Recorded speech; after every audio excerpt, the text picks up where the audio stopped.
Hello बच्चों। हम discuss कर चुके हैं इम्पल्स मोमेंटम थ्योरम के बारे में। और उसके बाद बेटा हमने इम्पल्स की कुछ एप्लीकेशंस जो हैं डेली लाइफ में उनको भी हमने डिस्कस किया था। अब हमारे पास है लॉज ऑफ मोशन पार्ट 7। बच्चों, आज के इस वीडियो में हम समझेंगे बेटा कि न्यूटन का जो थर्ड लॉ है वो हमसे क्या कहता है। न्यूटन थर्ड लॉ जो है इसका मीनिंग जो है वो क्या होगा। थोड़ा सा हम शायद समझने में इसको गलती करते हैं, तो अभी जरा क्लियर भी होगा आपका। फर्स्ट लॉ हम स्टडी कर चुके हैं, जिससे हमें रिजल्ट मिलता है कि यदि कोई ऑब्जेक्ट रेस्ट में है तो वो रेस्ट में ही रहेगा, और यदि वो मोशन में है अलोंग ए स्ट्रेट लाइन तो वो उस मोशन में ही रहेगा। खुद ब खुद अपनी डायरेक्शन चेंज नहीं करेगा, खुद ब खुद अपनी स्टेट को चेंज नहीं करेगा। External force must be required to do that. उसको हमने न्यूटन के फर्स्ट लॉ का नाम दिया था बच्चों, जिसको लॉ ऑफ इनर्शिया भी हमने कहा था। जबकि सेकंड लॉ में क्या था बेटा कि मोमेंटम में टाइम के रिस्पेक्ट में जो भी चेंज आ रहा है वो टोटली डिपेंड कर रहा है उस बॉडी पे लगने वाले एक्सटर्नल फोर्स पर डिपेंड कर रहा है। और उसके बेस्ड हमने कुछ क्वेश्चंस भी डिस्कस किए थे। And now we have the Newton's third law of motion. बच्चों, बहुत सारे एग्जाम्पल हैं बुक्स में भी हम पढ़ते हैं, डेली लाइफ में हम ऑब्जर्व भी करते हैं कि जैसे ही हम सपोज करो चलना शुरू करते हैं तो हम चल पा रहे हैं। अब क्यों चल पा रहे हैं? तो आंसर है कि हम अपने पाँव से ग्राउंड को प्रेस करते हैं, एक फोर्स लगाते हैं जिसको हम यहां एक्शन का नाम देंगे। और उसके अपोजिट ग्राउंड भी हमारे ऊपर एक फोर्स एक्सर्ट करता है बेटा, जिसको हमने रिएक्शन का नाम दिया है। और शायद हमें लगता है कि एक्शन रिएक्शन जो है कोई कम होगा या ज़्यादा होगा, जबकि दोनों का मैग्नीट्यूड सेम होता है, बस डायरेक्शन जो है बेटा वो अपोजिट होती है। एक्शन इस तरफ है तो रिएक्शन उसके जस्ट अपोजिट। तो यहां से हम कह सकते हैं कि जब हम चलते हैं तो हम फोर्स जो अप्लाई कर रहे हैं ग्राउंड पे, सपोज उसको एक्शन का नाम दें हम, तो ग्राउंड भी हमारे ऊपर उसके जस्ट अपोजिट उतना ही फोर्स अप्लाई करता है जिसको रिएक्शन का नाम दिया है, और उसकी वजह से ही हम चल पाते हैं। सपोज करें आप चेयर पे बैठे हैं, आप खुद ट्राई करके देखें अपने घर में बेटा। आप चेयर पे बैठे हैं, अब बैठे बैठे आप अपने हाथों को ऊपर कर लें और अपने पाँव को भी ज़मीन से थोड़ा सा ऊपर उठा लें, हल्का सा ऊपर उठाएं, और फिर उठ के देखें कि क्या आप उठ पाओगे। तो आंसर होगा नो। पाँव को आपने ऊपर हवा में कर लिया और हाथों को आपने ऊपर कर लिया, कहीं से ही आपने कोई सहारा नहीं लिया, और फिर ज़रा आप उठ के देखें, हम नहीं उठ पाएंगे। तो इसका मतलब क्या हुआ? यहाँ पॉसिबिलिटी हमारी नहीं है उठने की। सेम आपने पुराने टाइम में देखा होगा कि किस तरह से रावण जो है उस सीता का अपहरण करके जा रहा है अपने गरुड़ विमान के अंदर। अब वो घोड़े भाग कैसे रहे हैं भाई? देखो, हमें तो ये समझ में आती नहीं बात। बेशक से कोई कॉन्सेप्ट रहा हो, जो भी रहा हो, कि वो हवा में पाँव मार रहा है, तो वहाँ कहाँ से मतलब पॉसिबिलिटी बनेगी उस हॉर्स के भागने की? तो हमारे हिसाब से तो एक इम्पॉसिबल बात होगी। लेकिन चलो, बात चलती आ रही है कि भाई कुछ ऐसी पावर्स थी जिसको शायद हम देख ना पाएँ, ऑब्जर्व ना कर पाएँ, उन पावर के जरिए ऐसा होता था मे बी, लेकिन साइंस इन बातों को नहीं मानता। स्विमिंग करते हैं आप लोग, जब स्विमिंग करते हैं बेटा तो क्या करते हैं? अपने हाथों से पानी को पुश करते हैं पीछे की तरफ, तो वो हो गया एक्शन पार्ट। वो पानी भी हमारे ऊपर उतना ही फोर्स अप्लाई करता है, हम पीछे धकेल रहे हैं, वो हमें आगे धकेलता है, उसके जस्ट अपोजिट। और इसकी वजह से ही हम स्विमिंग कर पाते हैं। सेम इस डायग्राम में आपको नजर आ रहा है बच्चों, एक स्प्रिंग है जिसका एक सिरा एक रिजिड सपोर्ट से है, एक दीवार से है, और दूसरे हिस्से पे बेटा हम अपने हाथ से एक फोर्स लगा रहे हैं जिसको हमने सपोज एफ का नाम दिया। तो बच्चों, जो हम फोर्स अप्लाई कर रहे हैं हमारे हाथ के थ्रू इस स्प्रिंग पे, that is the action part. हमारा हाथ भी कुछ महसूस करता है, फोर्स को ही महसूस करता है। वो फोर्स कौन लगाएगा बेटा? स्प्रिंग लगाएगी। किस पे? हमारे हाथ के ऊपर, इक्वल एंड अपोजिट। जितना हमने फोर्स अप्लाई किया उसका equal and opposite force spring भी हमारे हाथ पर लगाती है, जिसकी वजह से हमें कुछ फील भी होता है। So finally we can say, according to Newton, force never occur singly in nature. Newton कहता है बेटा कि फोर्स कभी भी सिंगल जो है वो नेचर में एग्जिस्ट नहीं करेगा। Force always occur in pairs as a result of mutual interaction between two bodies. Force हमेशा एक पेयर में ही एग्जिस्ट करता है, किसके बीच में? बिटवीन टू बॉडीज और टू ऑब्जेक्ट्स हम कह सकते हैं। और ये जो न्यूटन का थर्ड लॉ हम पढ़ने जा रहे हैं बेटा, ये सभी फोर्सेस के लिए एप्लीकेबल है, चाहे वो हमारा इलेक्ट्रोस्टैटिक फोर्स हो, चाहे वो हमारा मैग्नेटिक फोर्स हो, चाहे वो हमारा ग्रेविटेशनल फोर्स हो, हर एक फोर्स के लिए ये हमारा कॉन्सेप्ट जो है वो एप्लीकेबल है।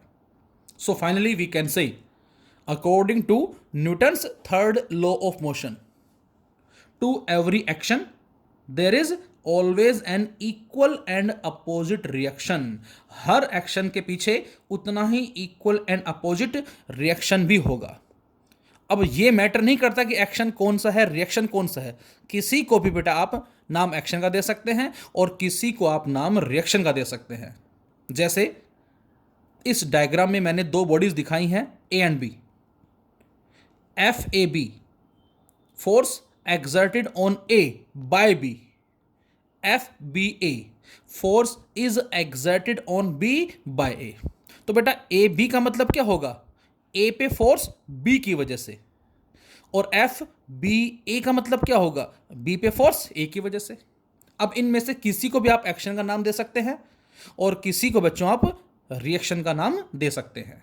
तो यहां पर हम कह सकते हैं जितना फोर्स A B पे लगाएगी बेटा, उसका equal and opposite force B जो है वो भी A पे लगाएगी। So force exerted by one body on the other is action, whereas the force exerted by second body on first is reaction. कोई भी हो सकती है, नो मैटर। तो इनमें से कोई भी आप एक्शन ले सकते हैं और कोई भी उसका रिएक्शन ले सकते हैं यहां से। तो ये हम कह सकते हैं। So finally FAB will be equal to minus FBA। FAB फिर से force on A by B and FBA बच्चों force on B by A। So this one is suppose action, so this one is reaction. तो हम कह सकते हैं क्या? For every action there is equal and opposite reaction. तो पहली बात तो ये बच्चों, जितना फोर्स A B पे लगाएगा बेटा, उसका equal and opposite force B भी A पे लगाएगा। आप सपोज करें स्विमिंग कर रहे हैं और स्विमिंग करते करते उस स्विमिंग पूल में आप वाटर के सरफेस पे उल्टा लेट गए हैं। बिल्कुल लेट सकते हैं, बिल्कुल है, इजी है। और उल्टा लेटने के बाद आपने क्या किया? जो स्विमिंग पूल है, सपोज करें, डायग्राम बनाता हूं मैं जरा, ये हमारा एक स्विमिंग पूल हो गया और आप यहां पर उल्टा लेट गए हैं कुछ इस तरह से। ये आपके पाँव इस तरफ है, ये आपके पाँव हो गए और आपने क्या किया? हाथ ये आपके वाटर सरफेस में है, आपने अपने पाँव से इस वॉल को प्रेस किया। तो जैसे आप इस वॉल को प्रेस करेंगे, ऑटोमेटिक आप पीछे की तरफ जाएंगे बिना हाथ पाँव को चलाए। एक्शन वो है जो आपने लगाया उस वॉल के ऊपर, रिएक्शन वो है जो वॉल ने लगाया आपके ऊपर। यदि आप इसको धीरे से प्रेस करेंगे तो धीरे से ही रिएक्शन मिलेगा और थोड़ा सा पीछे आएंगे, लेकिन इसको जोर से प्रेस करेंगे उतना ही फास्ट रिएक्शन मिलेगा और उतना ही आप दूर जाएंगे। तो यहां से भी हम इसको जज कर सकते हैं, पहचान सकते हैं। जितना धीरे पांव लगाओगे आप, हल्का सा आपने पुश किया, हल्का सा पीछे जाओगे आप, और जितना फास्ट पुश करोगे वॉल को, उतना ही फास्ट पीछे जाओगे आप। सेम रबड़ बॉल है, रबड़ बॉल हमारे पास है और हम दीवार पे मार के उसको बार बार कैच कर रहे हैं। दीवार पे स्ट्राइक किया, फिर कैच किया, फिर दीवार पे स्ट्राइक किया, फिर कैच किया। तो आप खुद ऑब्जर्व करें कि जब आप बिल्कुल धीरे से फेंकते हैं उस केस में बॉल कहाँ आती है, और जोर से फेंकते हैं तो उस केस में बॉल कहाँ आती है। तो यहाँ पर भी हमारा न्यूटन का थर्ड लॉ जो बेटा वो काम कर रहा है। तो स्विमिंग का एग्जाम्पल है, चलने का एग्जाम्पल है, कोई भी चीज़ जो हमने टेबल पे रखी हुई है, चेयर पे रखी हुई है, बहुत सारे एग्जाम्पल्स हमारे हैं न्यूटन थर्ड लॉ पे बेस्ड। अब कुछ पॉइंट्स जो आपको याद रखने बच्चों, वैसे तो बहुत सारे पॉइंट्स हैं, लेकिन मैंने कुछ मेन पॉइंट्स जो हैं वो ही लिखे हैं। बुक्स में शायद हो सकता है मे भी आपको ज़्यादा मिल जाए, लेकिन ज़्यादा जो हैं उनका मीनिंग हमें आगे पता लगेगा, इसलिए मैंने सारे ना लिख के कुछ एक पॉइंट्स जो हैं वो आपके लिए लिखे हैं। First force of action and reaction always acts on different body. ये सबसे बड़ी बात है जो आपको ध्यान रखनी है बेटा। एक्शन और रिएक्शन कभी भी बच्चों सिंगल बॉडी पे नहीं लगते। हम ये समझ जाते हैं कि सिंगल बॉडी पे लग रहे हैं, नहीं। आप ग्राउंड पर खड़े हैं, आपने फोर्स जो लगाया in the form of weight ground पे, वो आपका एक्शन पार्ट हो गया। उसके अपोजिट ग्राउंड क्या करेगा, आप पे फोर्स अप्लाई करेगा आपको सपोर्ट करने के लिए, वो रिएक्शन पार्ट हो गया। जरा पानी के सरफेस पे खड़े होकर बताओ, आप नहीं खड़े हो सकते। जो मिट्टी होती है, बहुत सारी मिट्टी, रेगिस्तान में जब हम जाते हैं वहाँ प्रॉपर चलने में दिक्कत होती है हमें बच्चों। ऐसा क्यों? क्योंकि जब रेगिस्तान में हम चलते हैं तो बहुत सारी मिट्टी होती है और हमारे पाँव जमीन में धंस जाते हैं। मतलब ये कि वहाँ रिएक्शन प्रॉपर नहीं मिल पाता। एक्शन तो हो गया जो हम लगा रहे हैं फोर्स, लेकिन प्रॉपरली रिएक्शन नहीं मिल पाता, जिसकी वजह से हमें उस ग्राउंड में चलने में दिक्कत होती है। बर्फ़ पे हम नहीं चल सकते, स्लिप होने के चांसेस हो जाते हैं। तो ये सारे हमारे इसी के रेस्पेक्ट में है। So force of action and reaction always acts on different bodies, so they never cancel each other. वो अलग अलग बॉडीज पे लगते हैं। जैसे मैं कहता हूं बेटा ये बॉडी है, इस पे यहां से फोर्स लगाया 10 न्यूटन और यहां से फोर्स लगाया 8 न्यूटन, तो बताओ रिजल्टेंट फोर्स कितना होगा? तो आप बता देंगे ये 10 या 8, रिजल्ट 4 होगा 2 न्यूटन। 2 होगा बेटा। किस तरफ जाएगी बॉडी? इस तरफ जाएगी। लेकिन यदि मैं इसको 8 की जगह 10 कर दूं तो अब आपका आंसर होगा कि net force is 0। Net force 0 क्यों है? क्योंकि एक ही बॉडी पे एक फोर्स ये लगा और एक ये लगा, जबकि एक्शन और रिएक्शन जो है बेटा वो कैंसिल आउट नहीं होते, क्योंकि वो डिफरेंट बॉडीज पे लगते हैं। जैसे हमने फोर्स लगाया ग्राउंड पे इन दी फॉर्म ऑफ वेट, वो एक्शन है। ग्राउंड ने हमारे ऊपर फोर्स लगाया हमें सपोर्ट करने के लिए, वो रिएक्शन है। तो यहां दो बॉडी क्या है बेटा? एक हम और एक ग्राउंड। हम खुद और ग्राउंड जो है, यहां ये दो बॉडी कंसीडर होंगी। Second point, action and reaction occur simultaneously. हम कभी ये नहीं बोलेंगे कि एक्शन रिएक्शन काफी लेट होता है।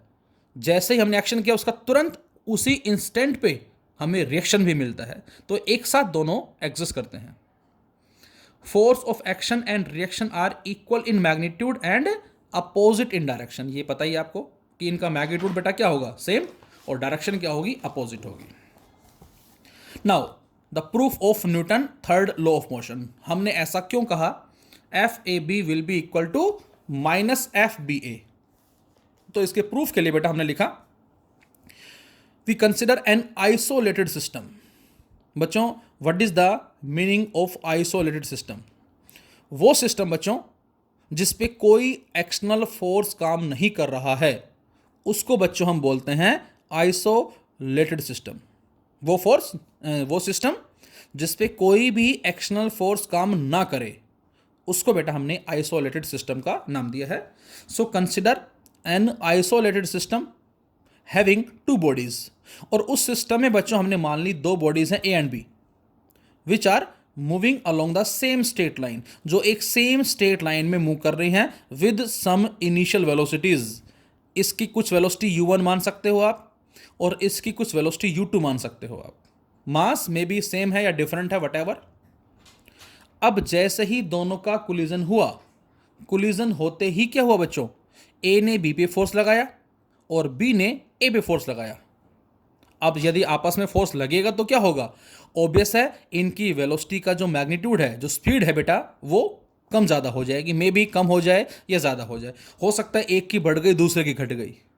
तो इसका मतलब मैं कहता हूँ सपोज ये मास इसका 1 है, चल रहा है ये 5 मीटर पर सेकेंड से, कोलिजन के बाद इसकी रफ्तार हो गई 3 मीटर पर सेकेंड या 6 मीटर पर सेकेंड।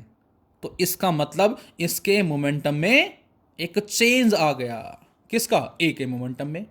और इसी तरह से बच्चों बी के मोमेंटम में भी क्या होगा बेटा? चेंज आएगा, क्योंकि इन दोनों ने आपस में फोर्स लगाया है। बाहर से कोई एक्सटर्नल फोर्स नहीं लग रहा। मैं फिर से रिपीट करता हूं अपनी बात को, जो फोर्स लग रहा है ये इन दोनों के आपस की वजह से लग रहा है, क्योंकि ये एक आइसोलेटेड सिस्टम है। और ऐसे फोर्स को बच्चों हम इंटरनल फोर्स का नाम देते हैं। ये एक तरह से इंटरनल फोर्स है, बाहर से कोई फोर्स नहीं लग रहा। So these collides and their velocities changed after collision. So momentum also changes. Let delta P1 be the change in momentum of A and delta P2 be the change in momentum of B. अब बच्चों हम study करेंगे law of conservation of linear momentum. और वो क्या होगा बेटा? वो होगा कि जब भी कभी किसी भी सिस्टम पे लगने वाला एक्सटर्नल फोर्स जीरो हो, whenever the external force acting on a system is zero, then dp by dt zero. Change in momentum with respect to time क्या होगा बच्चों, जीरो होगा। dt को उधर ले जाए बेटा हम, dp जीरो, और dp जीरो का मतलब क्या होगा, there is no change in momentum, मतलब चेंज इन मोमेंटम जीरो होगा। और इस बात का मतलब है बेटा जो इनिशियल है वही फाइनल है। तो ये इसका मीनिंग होता है, क्योंकि डेल्टा पी हमने पढ़ा हुआ है, और डेल्टा पी का फॉर्मूला क्या होता है हमारा, P F minus P I. और P F minus P I का मतलब क्या है बेटा, P F equal to P I, क्योंकि चेंज जीरो है। चेंज का मतलब इनिशियल माइनस फाइनल जीरो है, और इसका मतलब initial equal to final, there is no change in momentum. तो net change in momentum of the system is zero. तो उस केस में बच्चों उस सिस्टम का चेंज इन मोमेंटम क्या होगा, जीरो होगा। देखो पहले का चेंज हुआ, दूसरे का चेंज हुआ, लेकिन सिस्टम का क्या है बेटा, जीरो। ये इस बात का मतलब है। So delta P1 plus delta P2 will be equal to zero. This is the change in momentum of first plus this is the change in momentum second and which is equal to zero.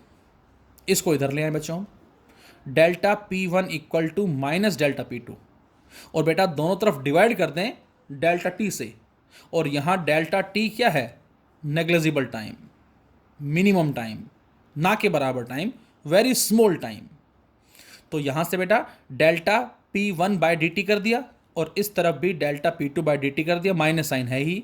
और यहां जो word लिखा है बेटा delta T tends to zero, मतलब ये time जो है बिल्कुल ही नेग्लिजिबल है, ना के बराबर है, सूक्ष्म है, स्मॉल है, वट जो भी आप इसको मानना चाहो मान सकते हो। तो बेटा ये dp1 बाई डी टी क्या बन जाएगा, F A B, and dp2 by D T क्या बन जाएगा, एफ बी ए, और माइनस साइन चल ही रहा है यहाँ से। तो यहाँ से ये आ जाता है for every action there is equal and opposite reaction. तो ये हमारा कहलाता है proof of Newton third law. ये हमारा 2 या 3 नंबर में एग्जाम में आता है, state and prove Newton's third law of motion. तो statement for every action there is equal and opposite reaction, और प्रूफ इसका इस तरह से करेंगे हम।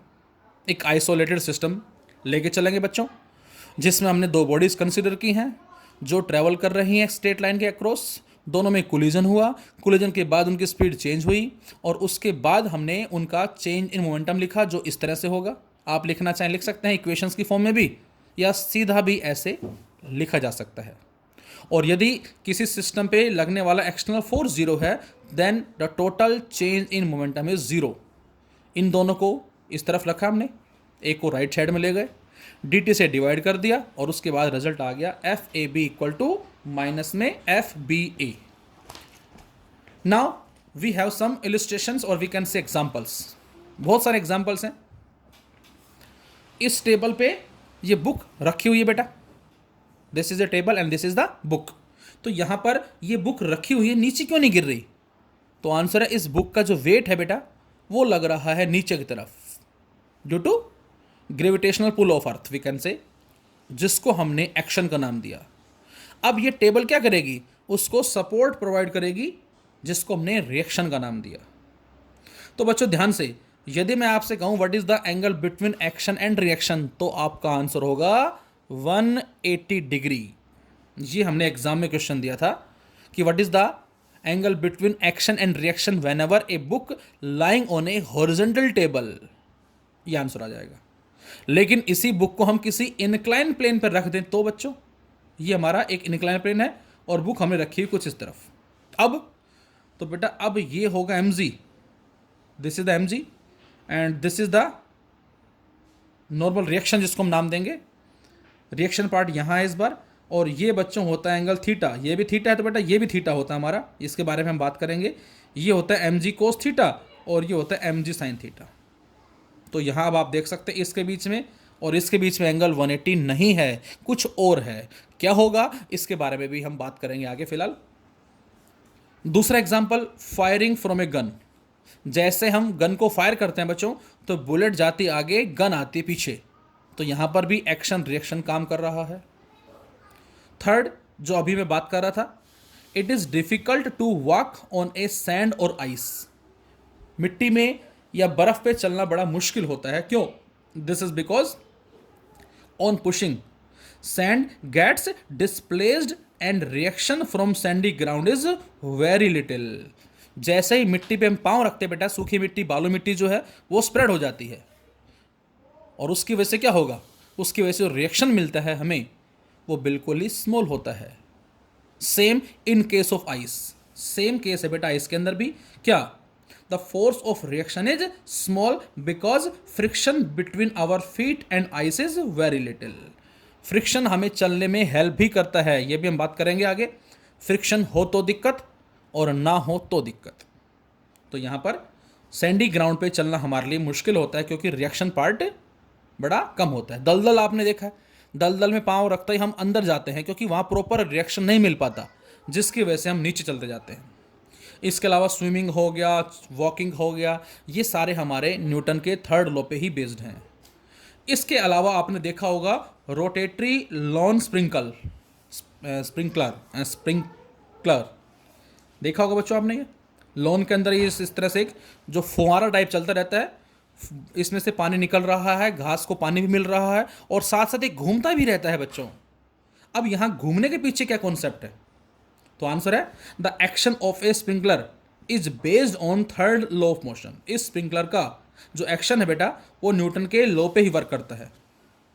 When water is issued out of the curd nozzle, ये जो कर्ड नोजल आपको नजर आ रही हैं जहां से ये वाली, these are the curd nozzle, in nozzle से लिक्विड बाहर आता है। तो यहां लिखा हमने क्या, when water issues out of the curd nozzle it exert N equal and opposite force in the backward direction. वो क्या करेगा, equal and opposite force exert करता है बेटा इन बैकवर्ड डायरेक्शन में। Consequently the sprinkler starts rotating, और उसकी वजह से ये स्प्रिंकलर जो है ये घूमना शुरू कर देता है। And spreads water in all direction, और उसकी वजह से बच्चों जो पानी होता है वो चारों तरफ दिया जाता है। खेतों में आपने देखा है, लॉन में आपने देखा है, बहुत सारे एग्जाम्पल्स हमारे पास हैं। तो ये हम कह सकते हैं these are the based on. इसके अलावा और भी बहुत सारे एग्जाम्पल्स हैं जो आप ले सकते हैं। अब इसकी जो एप्लीकेशंस हैं बच्चों न्यूटन थर्ड लॉ की, वो हम डिस्कस करेंगे, जिसमें कुछ जैसे लाइक हॉर्स कार्ट प्रॉब्लम है वो फिलहाल हमारे सिलेबस से रिमूव हो गई, लेकिन फिर भी हम स्टडी करेंगे क्योंकि उस प्रॉब्लम से हम और भी बहुत सारी चीज़ें सीखते हैं। तो आज हम केवल इतना ही स्टडी करेंगे। न्यूटन थर्ड लॉ हमारा क्या है बेटा, इसका मीनिंग जो है क्या है, इसका प्रूफ जो है वो क्या है, और इसकी जो एप्लीकेशंस हैं या इसके एग्जांपल्स हैं या इसके इलस्ट्रेशन जो हैं डेली लाइफ में वो हमारे कौन कौन से हैं। Thank you very much.